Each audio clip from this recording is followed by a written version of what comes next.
Bismillahirrahmanirrahim. Assalamu alaikum. My dear students, how are you?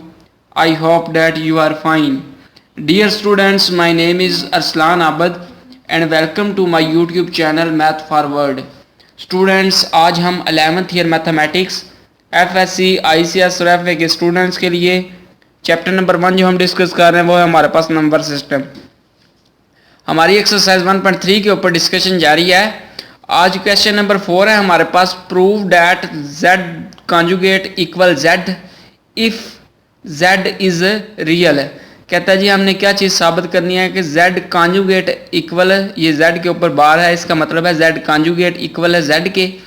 If का मतलब है if and only if z is real. If and only if का मतलब है, ये जो इफ है इसका मतलब है if and only if, if and only if. इसे हम मैथमेटिक्स में कहते हैं कि ये हमारे पास एक सवाल दिया गया है, उसका हमने जवाब निकाल लिया, फिर जो जवाब आया उससे दोबारा हमने सवाल निकालना है। तो ये हमारा basic if and only if का मतलब है। मैंने आपको सादा अल्फाज के अंदर बता दिया है कि ये हमारे पास अगर क्वेश्चन दिया गया है तो हमने ये चीज़ हमने फाइंड करनी है। ये हमारे पास आंसर आ गया इसका, फिर आंसर से दोबारा हमने क्वेश्चन बनाना है, तो वो हमारे पास क्या है, इफ़ एंड ओनली इफ़ का मतलब है। तो ये चीज़ हमने जी प्रूव करनी है कि prove that z bar equal z if and only if z is real. तो सबसे पहले जी हम इसके सॉल्यूशन में बात करते हैं। हमारे पास z यहाँ पर उसने z यूज़ किया हुआ, तो हम भी इधर सपोज कर लेते हैं कि z इक्वल है, हमारे पास एक कम्प्लेक्स नंबर सपोज कर लेते हैं कि z जो है वो हमारे पास किसके इक्वल है, a प्लस बी अयोटा। मैंने बताया था कि कम्प्लेक्स नंबर को a प्लस बी अयोटा या x प्लस वाई अयोटा की शक्ल में हम लिख सकते हैं। तो ये जी हमारे पास आ गया z equal a plus B iota, ये हमने एक सपोज कर लिया, ये हमारे पास एक कम्प्लेक्स नंबर है, तो हम इसे कह लेते हैं ये हमारे पास एक इक्वेशन नंबर 1 है। तो अगर हम इसका कॉन्जुगेट लें यानी z बार, ये z के ऊपर बार जो है ये लाइन है, इसे कहते हैं कॉन्जुगेट। तो ये हमारे पास होता है जी a माइनस बी अयोटा, यानी जो हमारे पास अयोटा के साथ जो साइन होता है, अगर वो पॉजिटिव है तो नेगेटिव हो जाता है, अगर नेगेटिव है तो पॉजिटिव हो जाता है। इधर अयोटा के साथ पॉजिटिव साइन है तो इधर क्या हो जाएगा, नेगेटिव हो जाएगा। तो ये जी z कॉन्जुगेट आ गया हमारे पास a माइनस बी अयोटा के। हमें ऊपर क्या चीज़ गिवन दी गई है कि z बार या z कॉन्जुगेट इक्वल हमने z, ये हमने प्रूव करना है। तो हम इधर लिखते हैं जी z बार इक्वल z। इधर हम इस तरह करते हैं कि इनकी वैल्यू पुट कर लेते हैं। हमारे पास z कॉन्जुगेट की क्या वैल्यू है जी, हमारे पास a माइनस बी अयोटा ये वाली है, और जो z की है वो हमारे पास है a प्लस बी अयोटा। इधर आप ज़हन में रखिए कि x प्लस वाई अयोटा भी सपोज कर लेते हैं, आप इधर कोई भी कम्प्लेक्स नंबर सपोज कर लेते हैं, क्योंकि हमारे पास जब भी क्वेश्चन के अंदर आएगा तो इधर भी कोई नंबर होगा और इधर भी कोई नंबर होगा, तो इसलिए हमने जनरल ये सपोज कर लिया है। तो इस चीज़ से आपने बिल्कुल परेशान नहीं होना, क्योंकि हम प्रूव कर रहे हैं। तो आप कोई भी, यहाँ पर हमने स्टेटमेंट भी लिखी हुई है कि सपोज किया हमने, तो इस चीज़ से आपने परेशान नहीं होना। इधर से हमने इस तरह करते हैं कि रियल पार्ट एक साइड पे कर लेते हैं और इमेजिनरी पार्ट एक साइड पे कर लेते हैं। ए हमारे पास रियल है और बी अयोटा जो है वो हमारे पास क्या है, इमेजिनरी पार्ट है। इस तरह करते हैं ए माइनस ए, वो ए पॉजिटिव है तो इधर आके नेगेटिव हो जाएगा। इधर से ये B iota as it is, ये नेगेटिव वाला इधर आके पॉजिटिव हो जाएगा।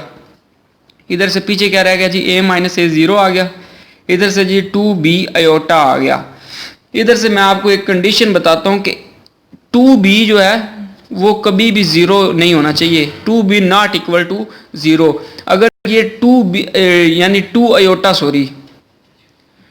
अयोटा जो है वो हमारे पास कभी भी 0 नहीं होना चाहिए, क्योंकि अगर 2 अयोटा हमारे पास 0 हो जाता है तो हम इधर से b की वैल्यू नहीं निकाल पाएंगे। हमारा मकसद इधर से b की वैल्यू निकालना है, तो हम कभी भी इसमें से b की वैल्यू नहीं निकाल पाएंगे, क्योंकि अगर 2 अयोटा 0 होगा तो ये सारा फैक्टर ही 0 हो जाना है, तो लिहाजा ये हमारे पास 0 नहीं होना चाहिए।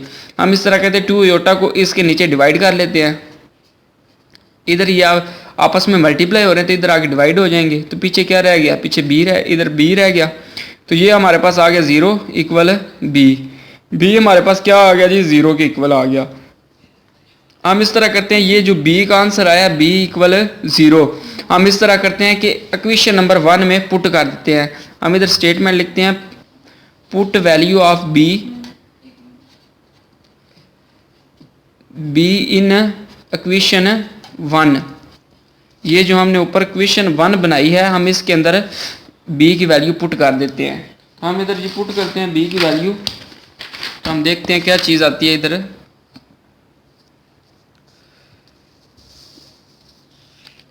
इस इक्वेशन के अंदर हमने पुट करना है ये जी। पहले मैं इक्वेशन लिख लेता हूँ इधर, z इक्वल ए प्लस बी आयोटा। इधर से जब हम 0 पुट करेंगे तो ये आ जाएगा हमारे पास z इक्वल ए आ जाएगा। तो ये जी हमने सपोज कर लिया कि प्रूव हमने कर लिया कि z बार जो है ये z कॉन्जुगेट इक्वल z था if and only if z is real. यानी हम इससे ये z इक्वल ए हमारे पास आ गया। तो अब हमने ये जो आंसर आया इससे दोबारा हमने क्वेश्चन बनाना है। तो वो हम किस तरह करेंगे जी, हम इधर लिखते हैं जी कन्वर्सली, या इधर लिखते हैं if and only if condition, if and only if condition. आप इधर कन्वर्सली भी यूज़ कर सकते हैं। तो हम इधर क्या लिखते हैं जी, हमारे पास जी ये वाला आंसर है z इक्वल ए। हमें सबसे पहले जो क्वेश्चन दिया गया था उससे हमने ये चीज़ फाइंड कर ली है। अब ये जो आंसर आया है हमारे पास, हमने इससे दोबारा जो हमने प्रीवियस क्वेश्चन है वो हमने बनाना है। इफ़ एंड ओनली इफ़ का बेसिक मकसद ये है, अगर हमारे पास ये कंडीशन ना दी होती तो हमारा आंसर यहाँ तक ही था।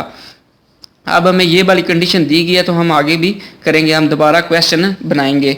तो ये जी हमारे पास z इक्वल ए आ गया।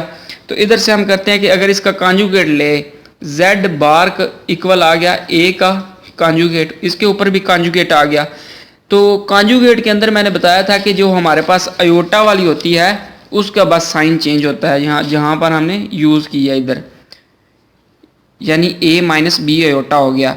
तो इधर में हमारे पास a अयोटा वाली नहीं है, क्योंकि अयोटा वाली 0 है तो 0 हम यहाँ पर यूज़ नहीं करते। तो 0 का साथ चाहे नेगेटिव आए पॉजिटिव आए उससे हमें कोई फ़र्क नहीं पड़ता। तो इसलिए हमारे पास a जो है वो हमारे पास एक रियल नंबर है। तो इसके रियल नंबर का कॉन्जुगेट हमारे पास क्या आता है, वो रियल नंबर ही आता है, इसका कोई साइन चेंज नहीं होता। सिर्फ कम्प्लेक्स नंबर में आपने जहन में रखना है कि अयोटा वाली का साइन चेंज होना है जब भी हम कॉन्जुगेट लेंगे। इधर से z बार इक्वल आ गया जी a के। अगर इधर होता ना a प्लस बी अयोटा इधर, तो फिर आना था a माइनस बी अयोटा आ जाना था। तो यहाँ पर से ओनली a है तो a का कॉन्जुगेट वो हमारे पास a ही होता है। तो 0 के साथ चाहे पॉजिटिव आए नेगेटिव आए इससे हमें कोई फ़र्क नहीं पड़ता, वो आपने इग्नोर कर देना है। तो इधर से z बार इक्वल आ गया जी हमारे पास a के इक्वल। तो हम कहते हैं जी ये आ गई हमारे पास इक्वेशन नंबर 2। पहले हमने 1 सपोज की थी, ये 2 आ गई और ये आ गई जी 3 आ गई जब हमने ये कॉन्जुगेट ले लिया है। तो इसके बाद हम इस तरह करते हैं कि इक्वेशन 2 एंड इक्वेशन 3 को आपस में कंपेयर कर लेते हैं। इक्वेशन 2 एंड इक्वेशन 3 को आपस में हम कंपेयर कर लेते हैं। ये वाली 2 और 3 को आपस में कंपेयर कर लेते हैं। इधर से जी हमारे पास z बार z इक्वल आ जाता है z बार की, क्योंकि z भी हमारे पास a है और z कॉन्जुगेट भी हमारे पास क्या है a के इक्वल है। तो इधर से z आ गया जी z कॉन्जुगेट के इक्वल है, क्योंकि z इक्वल a है और z कॉन्जुगेट भी किसके इक्वल है, a के इक्वल है। तो ये जी आ गया z इक्वल z कॉन्जुगेट के।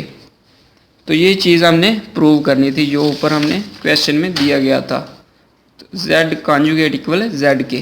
तो ये चीज़ हमने फाइंड कर लिया, क्योंकि यहाँ पर भी a है और यहाँ पर भी a है। तो हम इस तरह करते हैं z इक्वल z कॉन्जुगेट लिख लेते हैं। तो ये चीज़ हमने प्रूव कर ली। इधर लिखते हैं जी hence proved z equal z conjugate के। अगर आपको वीडियो अच्छी लगती है वीडियो को लाइक कीजिए, इसे दोस्तों के साथ ज़्यादा से ज़्यादा शेयर कीजिए। इसी दुआ के साथ मुझे दीजिए इजाज़त। अपना बहुत सारा ख्याल रखिएगा, दुआओं में याद रखिएगा। अस्सलाम वालेकुम।